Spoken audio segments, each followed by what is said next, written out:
বিশ্বকাপের knockout match মানেই দক্ষতা ও কৌশলের পাশাপাশি এক স্নায়ুর লড়াই। এমনই এক স্নায়ুর লড়াইয়ে কোয়ার্টার ফাইনালে আজ রাত 1টায় লস অ্যাঞ্জেলেসে মুখোমুখি হচ্ছে ইউরোপ চ্যাম্পিয়ন স্পেন ও ফিফা র্যাঙ্কিংয়ের 8 নম্বরে থাকা বেলজিয়াম। একদিকে টানা 35 ম্যাচে অপরাজিত থাকা 2010 সালের বিশ্ব চ্যাম্পিয়ন স্পেন, অন্যদিকে নিজেদের হারিয়ে খোঁজা বেলজিয়ামের গোল্ডেন জেনারেশনের সামনে শেষ সুযোগ। হাই ভোল্টেজ এই ম্যাচের আগে আলোচনার কেন্দ্রে 18 বছরের এক তরুণ তুর্কি, যিনি ইতোমধ্যেই স্পেনের মেসি নামে পরিচিত হয়ে উঠেছেন। নাম লামিন ইয়ামাল। প্রশ্ন হচ্ছে, লামিন ইয়ামালকে কি রুখতে পারবে বেলজিয়ামের ডিফেন্স? তাদের গোল্ডেন জেনারেশনের হাতে কি অবশেষে সেই সাফল্য ধরা দেবে যার প্রতীক্ষায় আছে সমর্থকরা? চলুন সেই আলোচনাতে যাওয়া যাক। প্রথমেই দেখা যাক কোয়ার্টার ফাইনাল পর্যন্ত স্পেন ও বেলজিয়ামের যাত্রাটা কেমন ছিল। নবাগত কেপ ভার্দের সাথে গোলশূন্য ড্র করে বিশ্বকাপে স্পেনের শুরুটা খুব একটা ভালো হয়নি। তবে পরের দুই ম্যাচে সৌদি আরব ও উরুগুয়েকে হারিয়ে গ্রুপ এইচ থেকে 7 পয়েন্ট নিয়ে শীর্ষে থেকেই নকআউটের টিকিট পায় স্প্যানিশরা। এরপর রাউন্ড অফ 32-তে অস্ট্রিয়াকে 3-0 গোলে উড়িয়ে দিয়ে এবং রাউন্ড অফ 16-এ রোনালদোর পর্তুগালকে 1-0 গোলে হারিয়ে কোয়ার্টার ফাইনাল নিশ্চিত করে কোচ দে লা ফুয়েন্তের দল। অন্যদিকে কোচ রুডি গার্সিয়ার বেলজিয়াম গ্রুপ জিতে নিউজিল্যান্ডকে হারিয়ে এবং ইরান ও মিশরের সাথে ড্র করে 5 পয়েন্ট নিয়ে গ্রুপের শীর্ষে থেকেই নকআউটে আসে। এরপর রাউন্ড অফ 32-তে সেনেগালের বিপক্ষে পিছিয়ে পড়েও অতিরিক্ত সময়ের রোমাঞ্চে 3-2 ব্যবধানে ম্যাচ জিতে নেয় তারা। তবে রাউন্ড অফ 16-এ স্বাগতিক যুক্তরাষ্ট্রকে রীতিমতো 4-1 ব্যবধানে উড়িয়ে দিয়েই কোয়ার্টারে পা রাখে বেলজিয়ানরা। তবে স্পেনকে রুখে দেওয়ার কাজটা মোটেও সহজ হবে না বেলজিয়ামের জন্য। লুই দে লা ফুয়েন্তের দল এই বিশ্বকাপে 5 ম্যাচে একটিও গোল হজম করেনি। অর্থাৎ বিশ্বকাপে টানা 10 ঘন্টা 9 মিনিট ধরে স্পেনের জালে কেউ বল জড়াতেই পারেনি। চলতি বিশ্বকাপের প্রতি ম্যাচে স্পেনের বিপক্ষে প্রত্যাশিত গোল হচ্ছে মাত্র 0.30, যা বিশ্বকাপের ইতিহাসে যে কোনো দলের চেয়ে কম। রক্ষণের পাশাপাশি স্পেনের মিডফিল্ডও যে বিশ্বসেরা সেটা আর বলার অপেক্ষা রাখে না। মিডফিল্ডে প্রতিটি পজিশনে তাদের অন্তত 2 জন করে সেরা খেলোয়াড় আছেন। সম্প্রতি এমনই দাবি করেছেন স্প্যানিশ কোচ। তিনি বলেছেন, মিডফিল্ডে এই মুহূর্তে তারাই বিশ্বসেরা। এই যেমন সেন্ট্রাল মিডফিল্ডার রদ্রি এই টুর্নামেন্টে একাই দিয়েছেন 80টি লাইন ব্রেকিং পাস, যা 2010 সালের জাভি ইনিয়েস্তাদের সোনালী যুগের কথাই মনে করিয়ে দেয়। এই স্প্যানিশ আর্মাডাকে ভাঙা তাই যে কোনো দলের জন্যই এক হিমালয় সম চ্যালেঞ্জ। 2010 সালে স্পেন যখন প্রথম ও শেষবার বিশ্বকাপ জয় করে তখন লামিন ইয়ামালের বয়স মাত্র 3 বছর। আজ সেই ছেলেটি স্পেনের আক্রমণ ভাগের মূল স্তম্ভ এবং দলের সবচেয়ে বড় তারকা।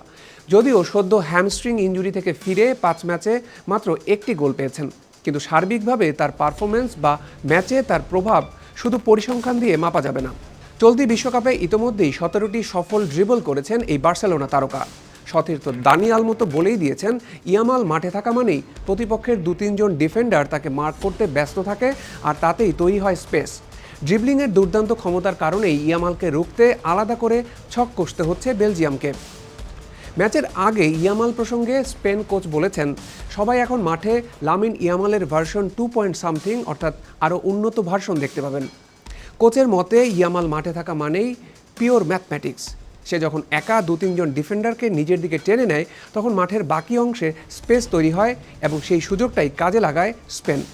কিন্তু বেলজিয়ামের গোলপোস্টেও আছেন রিয়াল মাদ্রিদের অভিজ্ঞ গোলকিপার থিবো কুর্তোয়া, যিনি স্প্যানিশ লা লিগায় ইয়ামালকে খুব কাছ থেকে দেখেছেন। বেলজিয়াম ডিফেন্সকে কুর্তোয়া ইতোমধ্যেই ইয়ামালকে থামানোর একটি নিখুঁত ট্যাকটিক্যাল ব্লুপ্রিন্ট দিয়েছেন।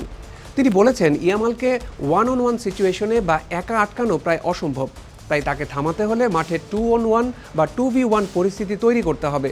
অর্থাৎ সবসময় 2 জন খেলোয়াড়কে দিয়ে তাকে কড়া পাহারায় রাখতে হবে।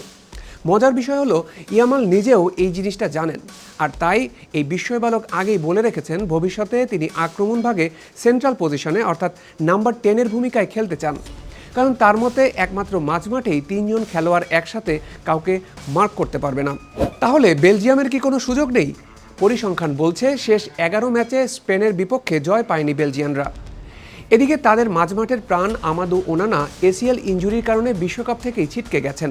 তাই স্পেন ম্যাচের আগে দুশ্চিন্তা বেড়েছে বেলজিয়াম শিবিরে। কিন্তু গোলরক্ষক থিবো কুর্তোয়া তা মানতে নারাজ। তিনি মনে করিয়ে দিয়েছেন, বেলজিয়াম এখন ছন্দে ফিরছে। যুক্তরাষ্ট্রকে 4-1 গোলে উড়িয়ে দিয়ে তারা কোয়ার্টার ফাইনালে পা রেখেছে। লুকাকু বেঞ্চ থেকে নেমে গোল করে ফর্মে থাকার জানান দিয়েছেন। এছাড়া ফর্মে আছেন ট্রোসার্ড ও চার্লস ডি কেটলারে। বিশ্বকাপের নকআউটে স্পেনের বিপক্ষে সাফল্য পাওয়ার ইতিহাস কিন্তু আছে বেলজিয়ামের। 1986 বিশ্বকাপের কোয়ার্টার ফাইনালেই স্পেনকে টাইব্রেকারে বিদায় করেছিল বেলজিয়ানরা। 40 বছর আগের সে সাফল্য থেকে প্রেরণা খোঁজার চেষ্টা নিশ্চয়ই করবেন ইউরি তিয়ালেমান্স, কুর্তোয়ারা। এছাড়া ডি ব্রুইনা ও লুকাকুদের গোল্ডেন জেনারেশনের এটাই শেষ বিশ্বকাপ, আর তাই মাঠে নিজেদের সর্বোচ্চটা দিয়ে লড়াই করবেন তারা, এটাই স্বাভাবিক। অপটা সুপার কম্পিউটার অবশ্য আজকের ম্যাচে স্পেনের জয়ের সম্ভাবনা দেখাচ্ছে প্রায় 60%, আর বেলজিয়ামের পক্ষে তারা বলছে 18.3%। তবে ফুটবল তো কম্পিউটারে খেলা হয় না, খেলা হয় সবুজ মাঠে।